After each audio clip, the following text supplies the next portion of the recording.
Who needs Rotten Tomato scores when you've got biofeedback? I connected my Huawei watch, pulled the heart rate data, and visualized the entire movie journey. It spikes, it flatlines, it even takes a nap. Welcome to the world's first cardiograph powered movie review, sponsored by my nervous system. This peak here is where I woke up. This is where the movie started. This first peak here that you see is where the first action episode takes place. It reminds me of the Avatar Way of Water action episodes. And then it plateaus. And this is when I head home. This graph accurately depicts what my excitement is before and after the movie. But what happened during those 2 hours is what I'm dissecting today.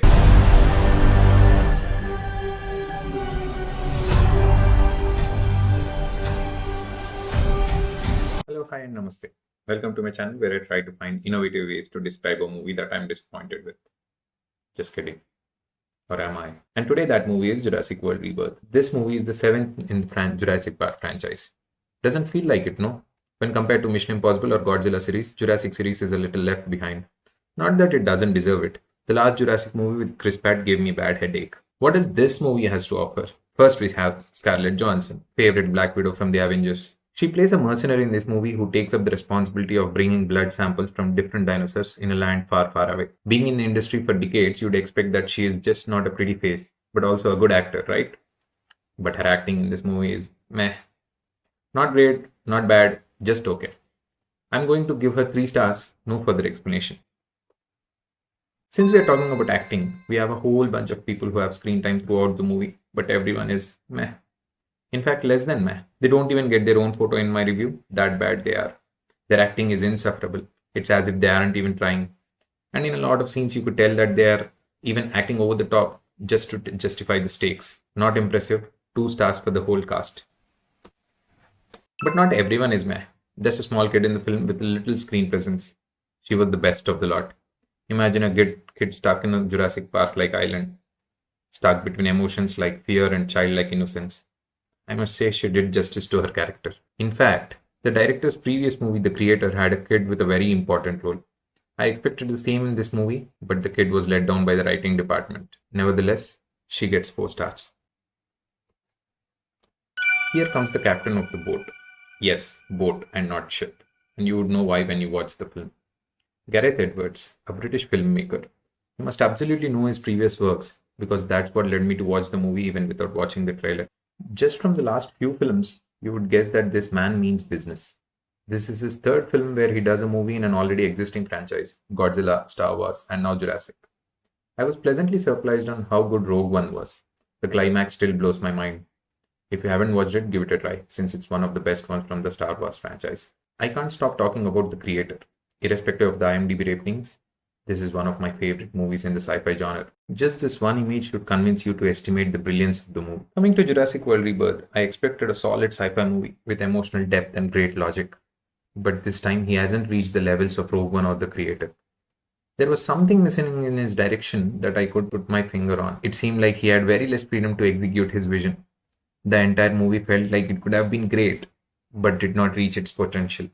But still, I'll give him 3 stars nevertheless. Here comes the dinosaurs. The dinosaurs in this movie are supposedly mutated, so the art department has gone crazy with the shapes and features. The dinosaurs were eerie, terrifying, and small one being cute. They covered the whole spectrum. Kudos to the team, 4 stars.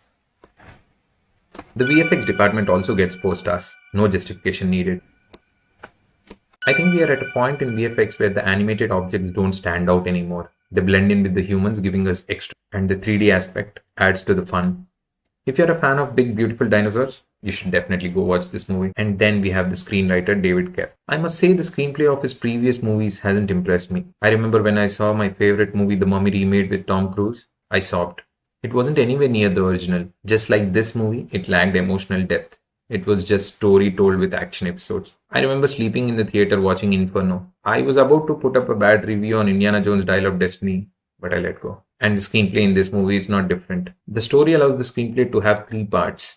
Just like the movie F1, you have multiple episodes where the characters try to do a similar thing, like winning multiple tournaments in F1 or like attacking multiple dinosaurs one after the other. But the parts in between those episodes haven't been filled well. I want to give him 2.5 stars, but I'd put him in the 2-star bucket.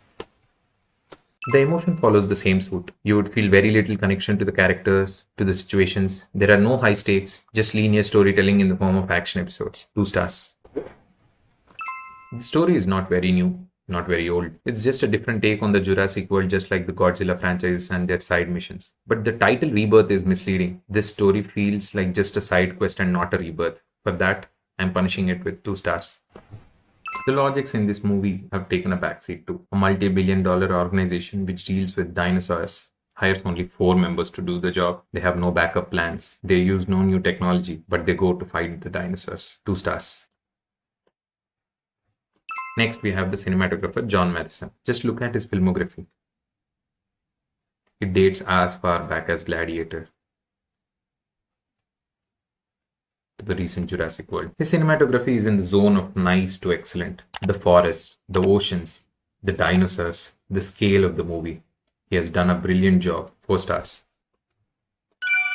Now we have Alexander Desplat, the music composer for the film. He has done a decent job, no complaints. The sounds of the dinosaurs, the music during the action episodes are all, I can't say the best of the craft, but well placed. He picks up the Jurassic theme from the legend John Williams and does justice to it. 3 star.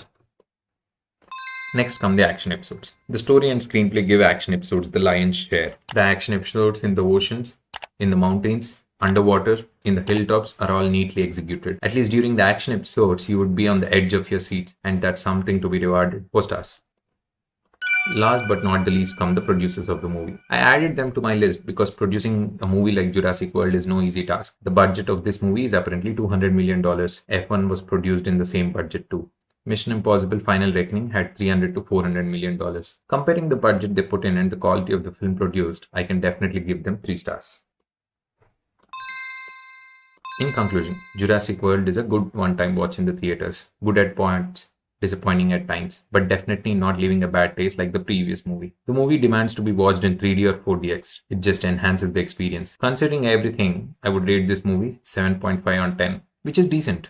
To give you a comparison, I would rate F1 8 on 10 and Mission Impossible a little higher, 8.2 on 10. As you can see in a glance, this movie gets no 5 stars. At the same time gets no 1 stars too. It gives you a picture of what works and what doesn't. I hope you liked my review in this new format. Make sure you follow for my next postmortem. See you in the next good movie.